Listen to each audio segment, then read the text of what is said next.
আজকে আমি আপনাদের পটল আলুর একটা ঝোল বানিয়ে দেখাবো, যেটা পিওর নিরামিষ। আর এটা যদি আপনারা বাড়িতে বানিয়ে খান তাহলে আশা করি আপনাদের খুব ভালো লাগবে। তা প্রথমে আপনারা আলুগুলো কাটার পর আলুগুলো ফ্রাই করে নেবেন। তো আলুগুলো ফ্রাই করে নিলে পটল আলুর ঝোলটা কিন্তু খেতে বেশ ভালো লাগবে। তা পটলগুলো যে ডাইস করে কেটেছিলাম সেই পটলগুলোও কিন্তু আমরা ফ্রাই করে নেব। এতে কী হবে, পটলগুলো আর আলুগুলো আগের থেকে ফ্রাই হয়ে থাকলে সেটা কিন্তু ঝোলের মধ্যে দিলে একটা দারুণ গন্ধ এবং খেতে দারুণ একটা টেস্ট লাগে। তো এটা বেসিক্যালি ভাত দিয়ে খাওয়ার জন্যই বানানো হয়েছে, কিন্তু আপনারা চাইলে রুটি দিয়েও খেতে পারেন। তো এটা বানাতে গেলে একটু আদা বাটা করে নেবেন। আমি কিন্তু একটু আদা বাটা করে নিয়েছি। তো বানানোর প্রসেসটা আমি আপনাদের দেখাচ্ছি। তো একটা কড়াই নিলাম, কড়াইতে সামান্য একটু সর্ষের তেল নিলাম। সর্ষের তেলটা নেওয়ার কারণ হচ্ছে সর্ষের তেলটা দিলে রান্না করলে একটা দারুণ গন্ধ আসে।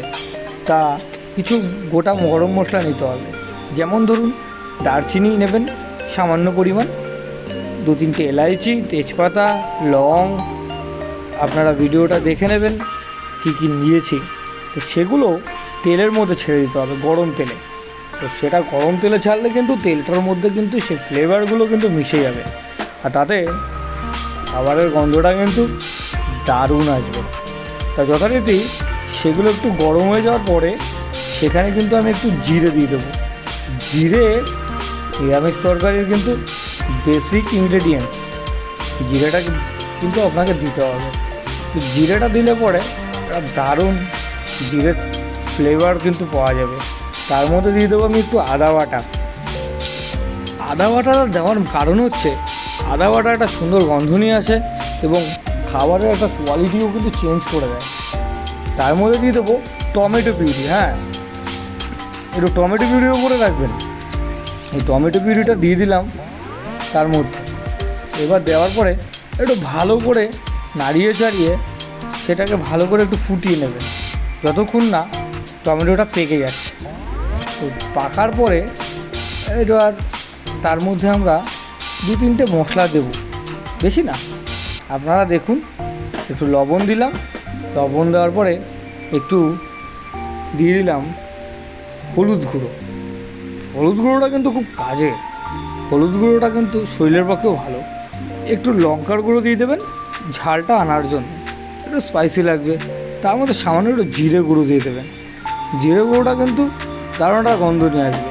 আর 1 চামচ মতন ওর মধ্যে ছোটো টিস্পুন আছে না, টিস্পুনের 1 চামচ ওর মধ্যে ধনিয়া গুঁড়ো দিয়ে দেবেন।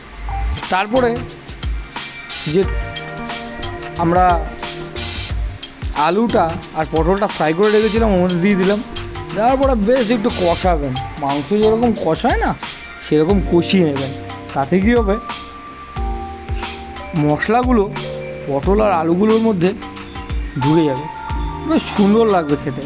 এবার খেয়ে দেখবেন বাড়ি, আমি গ্যারান্টি দিয়ে বলছি 100% আপনাদের খুব ভালো লাগবে। একবার বাড়িতে বানিয়ে খেয়ে দেখুন। তো এটা কিন্তু পুরোটাই একটা রেস্টুরেন্ট স্টাইল। তো যথারীতি আলু পটলটা একদম কষিয়ে গেলে তার মধ্যে আমি জল দিয়ে দেবো। মোটামুটি পরিমাণ মতন একটু জল দিয়ে দেবেন। জলটা একটু বেশি দেবেন, কারণ জলটা একটু ফুটবে। তো জলটা ফুটে গেলে ওটা কিন্তু থিকনেস চলে আসবে, অসুবিধা নেই। ঠিক আছে, জলটা দিয়ে আমরা কিছুক্ষণ ওটাকে ফোটাবো। ফোটানোর পর তাতে কী হবে, লবণগুলো বেশ আলুর মধ্যে ঢুকে যাবে, বেশ পটলের মধ্যে ঢুকে যাবে। খেতে কিন্তু সেই মজা লাগবে। ঠিক আছে, তো এইটা হচ্ছে আমার প্রপার আলু পটলের ঝোল। আর একটা হ্যাঁ ভালো কথা, আলু 2-3টে একটু ম্যাশ করে দেবেন ওর মধ্যে, মানে একটু চটকে দেবেন, তাতে গ্রেভিটা কিন্তু থিকনেস আসবে। নমস্কার, ধন্যবাদ।